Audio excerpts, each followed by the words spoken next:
good for Liverpool. One could say yes in terms of the way we started the game. One could say also no because of how the game ended. Because Man City just ran out of energy in that game. They were trying to see this game off. If you had seen it, Man City were just trying to see the game off. They didn't want to play the game over. But also, we can say the same thing to Liverpool because you could see that there were so many tired players and tired legs in that game. Pep Guardiola did not make any changes, by the way. By the way, anyway, guys, hello, welcome back to the Football Connect. I'm your host, Sam, and there's the reaction show. As we'll be reacting what people said about the game which was played on Saturday, 12:30, Liverpool versus Man City. We're just gonna do some thoughts on my thoughts on that, then see what happens.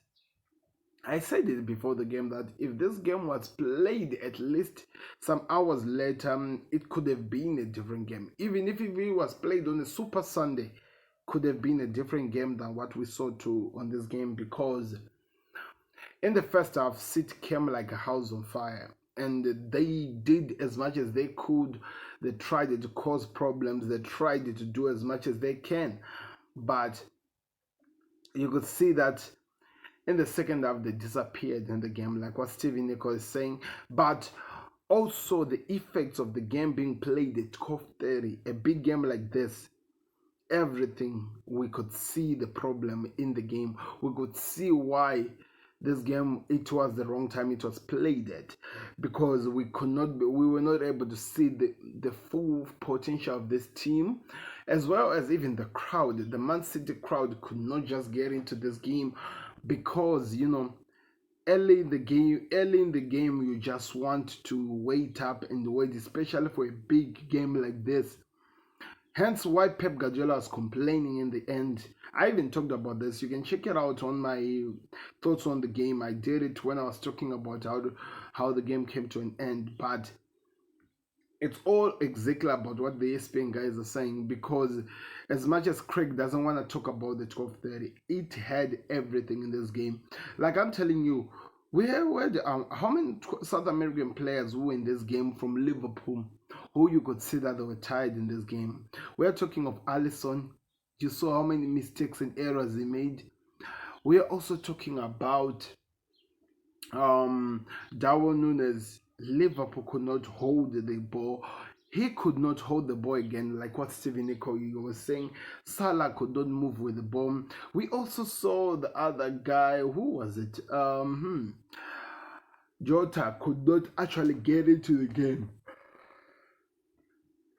That is to say something. Salah, I think Pep Guardiola prepared for him when Nathan Ake got fit. I think his whole project for the past 2 weeks was to prepare for Salah, and it was evident while we were watching the game. Akanji had to be polished up on the position he was playing, so that could have helped as well. So there is a lot of things that we can talk about, but this game, the timing of it, the way it was played, I felt like it was very, very wrong, and it is why we could not see a masterclass of a game that we were expecting. Let me hear what Craig is about to say as we continue, but yeah, that's what there are a few things that this guys talked about, which I'm just gonna go a little bit fast and just give you my thoughts on it.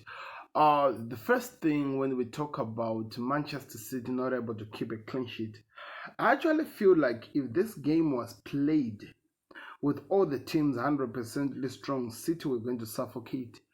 Because the reason why, if Liverpool were just a little bit good at that turnover whenever they received the ball, this game would have been a different game. 100% would have been a different game, because I do feel like what we are talking about, Manchester City can't, I have no idea why, but they just cannot keep a clean sheet.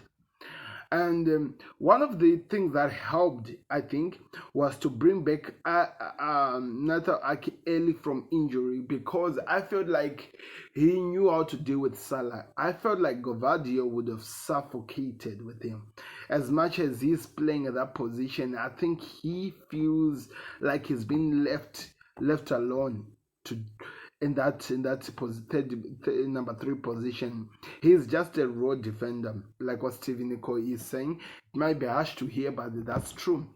The gas that so many people were giving him, it's only maybe he can show that when he's playing at his actual position. But when you expect him to give him you something more in the game, I feel like he's really, really suffocating. And that's why these guys got away with that part. That Aki miraculously got fitter before the game, and maybe because he had more time to actually prepare on how to stop Salah than any other player, because he did not go for international player break. Also,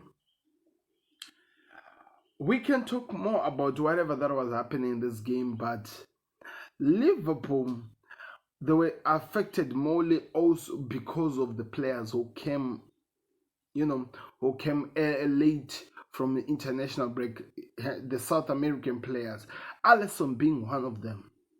And as much as Craig doesn't want to hear it, when you come so late from an international break, playing at 12:30, it's never ideal for you. It's never ideal. You are already jet lagged.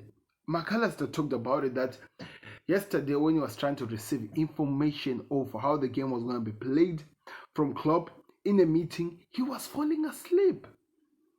And I don't think he was the only one who was there, because they were coming up from that crazy game that they played of Argentina versus Brazil. Trust me, that game was demanding in terms of the physically, everything that was happening, even for a goalkeeper. And all of those things, we saw them all in this game. It was all written. Alisson was not comfortable at the pitch with his feet, and whatever that happens. People keep talking about the second goal that was scored by Man City. It was rightfully disallowed. One thing that the world has to understand, whatever you're going to say about it, I don't really care. Maybe you're going to say I'm biased because I'm wearing a red shirt. Yes, maybe I am biased, but whether you are playing hockey or whatever you're playing, if that sport the goalkeeper uses his hands to hold the ball, to control the ball, to stop the ball from getting at the back of the net, if he uses his hands, if you are a player or what, and you use your own hands to hold the arms that the goalkeeper uses as weapons to stop the ball from going into the net, whether you like it or not, that is going to be chopped off. The reason why it's chopped off, because if you was holding the feet, imagine you are playing with the player, then you go hold the feet. What happens? It's a free kick against the other player. This guy, when he was jumping, he held Alisson's arm.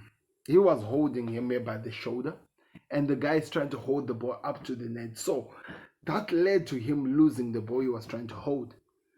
So whether they like it or not, that goal had to be chopped off, because it was not a goal. Somebody was being stupid. You forgot what goalkeepers use when you're trying to stop them from actually getting to the ball. And that is something that Akanji has to learn from.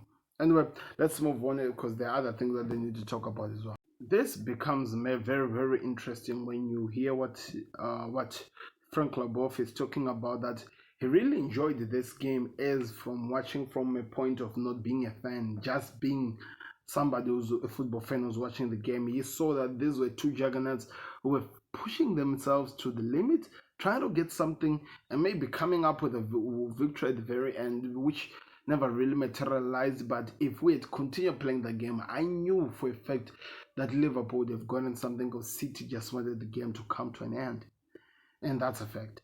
Jeremy Doku and Trent Alexander-Arnold. Now that was an interesting, it was an interesting fight. The way these guys went in and the way the game was played.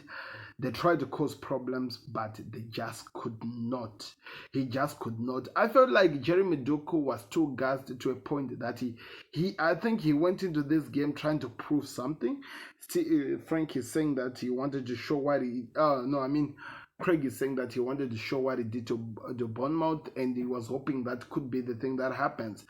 I was really excited, and Frank really talked about this. The fact that players like Mohamed Salah, Dominic Soboslai were coming in to help out Trent Alexander-Arnold because they wanted to make sure that this guy doesn't do anything. So his two options, which were what we expected.